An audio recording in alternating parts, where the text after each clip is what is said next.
Stock છે શરૂઆત આપણે સિમેન્ટ સેક્ટરમાંથી શ્રી સિમેન્ટ પર કરીએ. પરિણામનું રિએક્શન સ્ટોક આજે બતાવી શકે છે. કંપનીનો નફો આપણને વધતો જોવા મળ્યો છે. 734.2 કરોડની આસપાસ પહોંચતો દેખાયો છે. આવકની વાત કરીએ 20.4%નો અહીંયા વધારો જોવા મળ્યો છે. 4,900.8 કરોડની આસપાસ આવક પહોંચતી દેખાઈ રહી છે. એબિટાના ફ્રન્ટથી પણ સારા પરિણામ છે. અહીંયા 74.2% કંપનીના એબિટા વધતા દેખાયા છે. 1,233.6 કરોડની આસપાસ પહોંચ્યા છે. જ્યારે માર્જિનમાં પણ સુધારો છે. 17.4% પર હતા, ત્યાંથી માર્જિન સુધરી 25.2% પર હતી. દરેક ફ્રન્ટે એક સારા પરિણામ. કંપનીએ ₹50 પ્રતિ શેરના વચગાળાનું ડિવિડન્ડની પણ જાહેરાત કરી છે. પ્રીમિયમ પ્રોડક્ટનું વેચાણ જે છે તે અહીંયાથી 9.5% વધતું દેખાયું છે. એટલે દરેક ફ્રન્ટે એક સારા પરિણામ. શ્રી સિમેન્ટ પર ફોકસ રાખવાનું રહેશે. બ્રોકરેજ રિપોર્ટ પણ છે મોર્ગન સ્ટેનલીનો. શ્રી સિમેન્ટ પર નજર કરી લઈએ. ઇક્વલ વેટ કોલ તેમણે આપ્યો છે અને લક્ષ્યાંકની વાત કરીએ 28,500 પ્રતિ શેરના લક્ષ્ય તેમના તરફથી કરવામાં આવ્યા છે. તેમનું માનવું છે કે વોલ્યુમ જે છે તે ઘણા સારા સુધર્યા છે અને ઇસ્ટર્ન રિજનમાં ખાસ કરીને કંપનીનો જે માર્કેટ શેર છે તે આપણને વધતો દેખાઈ શકે છે. તો મોર્ગન સ્ટેનલીના રિપોર્ટ બાદ પણ એક પોઝિટિવિટી આવી શકે છે. શ્રી સિમેન્ટ પર ફોકસ રાખવાનું રહેશે. નેક્સ્ટ કાઉન્ટર JSPLની વાત કરી લઈએ તો અહીંયા પણ પરિણામનું રિએક્શન સ્ટોક બતાવી શકે છે. કંપનીનો નફો વધ્યો છે. 1,928 કરોડની આસપાસ પહોંચતો દેખાયો છે. પણ આવકની વાત કરીએ તો ત્યાં થોડું ઘણું ચિંતા બનતી દેખાઈ રહી છે. 6% કંપનીની આવક ઘટી છે. 11,701.3 કરોડની આસપાસ પહોંચતી દેખાઈ રહી છે.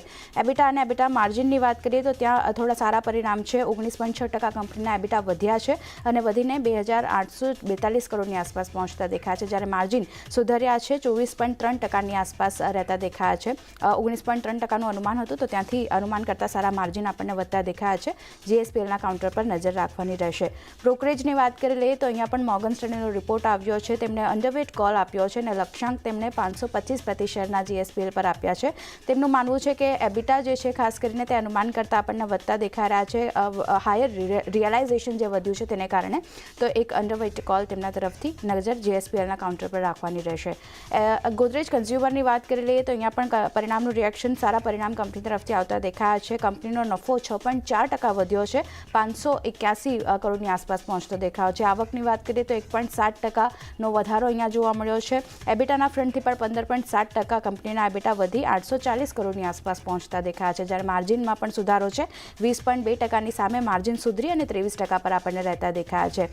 સાથે જ પર્સનલ વોશ જે સેગમેન્ટ છે તેમાં mid single digit volume growth જે છે તે આપણને જોવા મળ્યો છે અને બાકીના સેગમેન્ટ વાઇઝ પણ આપણે જોઈએ તો એક સારું પરફોર્મન્સ ગોદરેજ કન્ઝ્યુમર તરફથી પણ આવતો દેખાયો છે. Q3માં નજર આ કાઉન્ટર પર પણ દિવસભર રહેશે. ડિક્સન ટેકની વાત કરી લઈએ તો અહીંયા કંપનીના પરિણામ સારા છે. નફો કંપનીનો 86.1% વધ્યો છે અને વધીને 97.1 કરોડની આસપાસ પહોંચતો દેખાયો છે.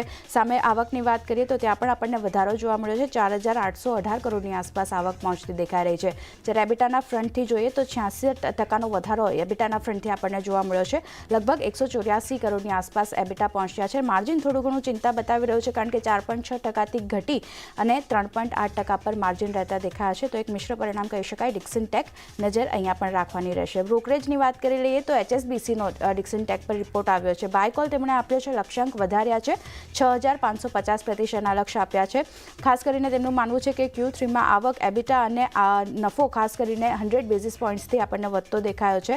તો વાત કરી લઈએ મોર્ગન સ્ટેનલીના રિપોર્ટની તો તેમણે અંડરવેટ કોલ આપ્યો છે ડિક્સન પર અને લક્ષ્યાંકની વાત કરીએ તો 4,989ના લક્ષ્યાંક આપ્યા છે.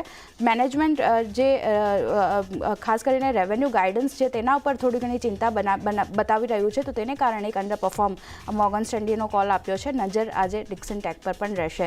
છેલ્લે પેટીએમની વાત કરી લઈએ તો અહીંયા કંપની માટે નેગેટિવ સમાચાર છે કારણ કે પેટીએમ પેમેન્ટ બેંક પર RBI જે છે તે અહીંયાથી સખ્ત થયું છે અને RBIએ પેમેન્ટ પર ડિપોઝિટ લેવા પર ખાસ કરીને પેટીએમ પર પ્રતિબંધ લગાવ્યો છે. 29 ફેબ્રુઆરીથી પેટીએમમાં ક્રેડિટ ટ્રાન્ઝેક્શન અહીંયાથી નહીં થતું દેખાય આપણને. RBIએ ક્રેડિટ ટ્રાન્ઝેક્શન પર ખાસ કરીને પ્રતિબંધ મૂક્યો છે. ખાસ કરીને આ એક્શન કેમ લેવામાં આવી છે તો નિયમોનું પાલન ન કરવાના કારણે પેટીએમ પર એક કાર્યવાહી કરવામાં આવી છે. તો તેને કારણે દિવસભર પેટીએમનું કાઉન્ટર આજે ફોકસમાં રહેશે. બ્રોકરેજ રિપોર્ટ પણ છે. જેફરીઝનો પેટીએમ પર ડાઉનગ્રેડ ટુ અંડરપરફોર્મ કોલ તેમણે આપ્યો છે. બાય પહેલાં હતું ત્યાંથી અને લક્ષ્યાંક તેમણે કાપ્યા છે. 500% લક્ષ્ય તેમના તરફથી કરવામાં આવ્યો છે. તેમનું માનવું છે કે આરબીઆઈના જે એક્શન લેવામાં આવ્યું છે તે કંપની માટે ઘણું નેગેટિવ છે. તેને કારણે એક અંડરપરફોર્મ કોલ અને તેમણે રિડ્યુસ રેટિંગ જે છે તે કર્યું છે. અહીંયાથી મેક્વાયરીની વાત કરી લઈએ તો તેમણે ન્યુટ્રલ કોલ આપ્યો છે પેટીએમ પર અને લક્ષ્યાંક 650 પ્રતિ શેરના કર્યા છે.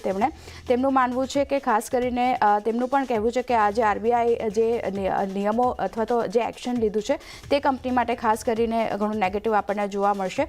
તો તેને કારણે આજે દિવસભર પેટીએમનું કાઉન્ટર પણ ફોકસમાં રહેશે. બ્રોકરેજ રિપોર્ટ પણ નેગેટિવ આવ્યા છે તેને લીધે. તો આ બધા સ્ટોક છે જે આજે એક્શનમાં જોવા મળી શકે છે. જી આરતી, આભાર આપનો.